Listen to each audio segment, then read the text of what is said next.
Potable water tanks and towers are an important part of our infrastructure.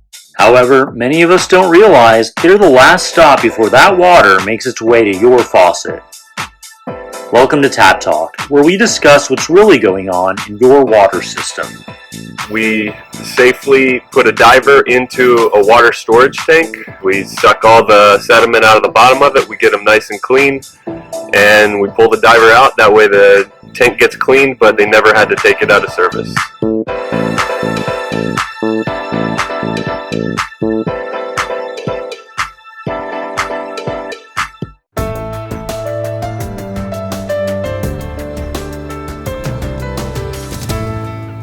An action recording. Please say your name and where you went to school. My name's Josh Villarreal. I went to school at the Ocean Corporation. Is it hard to be a diver? It's not terribly difficult. You just need to remember your safety rules, that kind of thing. Just all the things that you need to keep in mind when you're underwater. Other than that, it's not difficult.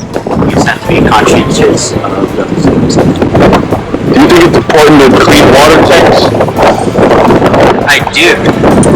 Over the course of just a few months doing this job, I noticed just how dirty these water tanks are. So it does feel quite important to clean them because it is potable water. How often do you think we should clean them? Once a year at least. Depending on how dirty they are, that is. If the source is kind of messed up, you might need to clean it even more often. Okay. What are you about to do right now? I'm about to clean this here ground tank. We're just going to clean it out. We're going to use our suction and get the sediment out the bottom. I know you probably can't see it too well, but... Okay. Well, thanks for your time. Now, it's just me and Victor. That's it. It's a wild ride. It's wild.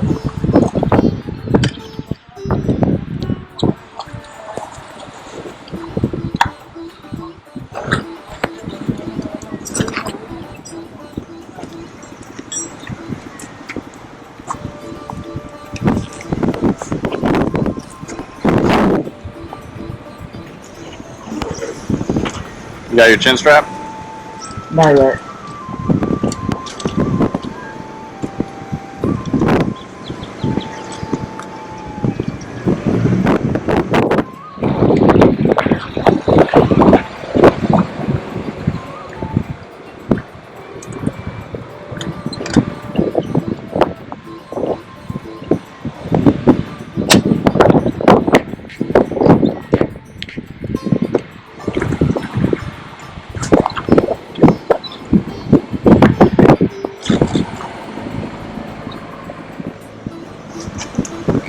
Sucks.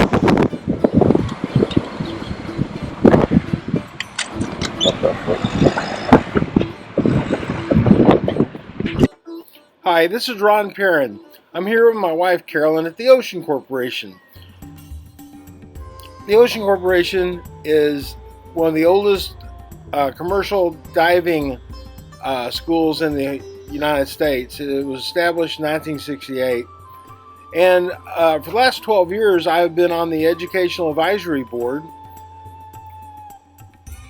So that's something that I really enjoy. We're flying over the tanks in the back that they use for training. The one we're over right now is set up to have oil rig pieces in it that they can get some practical experience working on.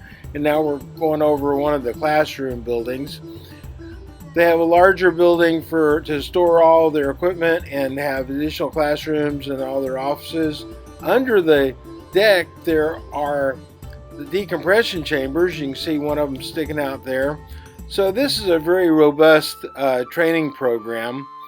There's the tank that has the simulation of the offshore rigs. It gives them a very good sense of what's going on.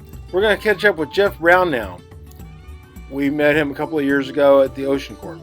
Hi, Ron. We're here at the Ocean Corporation, a commercial dive school in Houston, Texas, where we've been located for over 50 years, to talk a little bit about the commercial diving industry and our partnership with Ron Perrin Water Technology, which is one of our inland partners.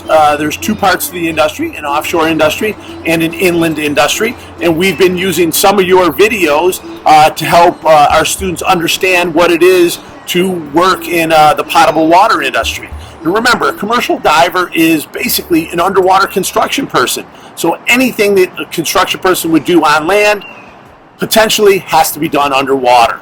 And we appreciate the association, the partnership that we have with you, Ron, because we're able to send students to work for you, and we know that you'll take care of them. They'll learn things with your company. And a good example of that is Edwin, who graduated almost 2 years ago, who tried the offshore industry and didn't find that to be his liking exactly, and is much happier working for an inland company and learning from you.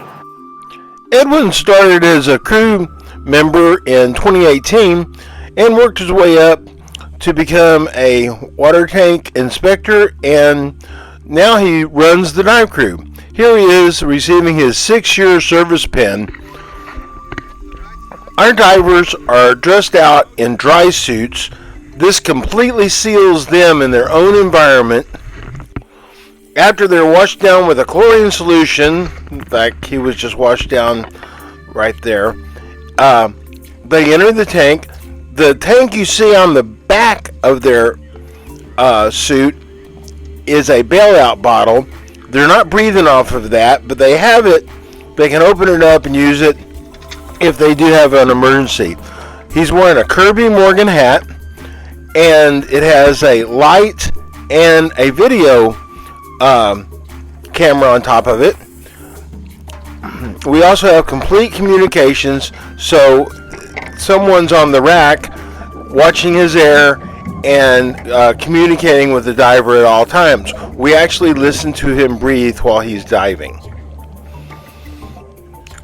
Back on the rack, we have Robert,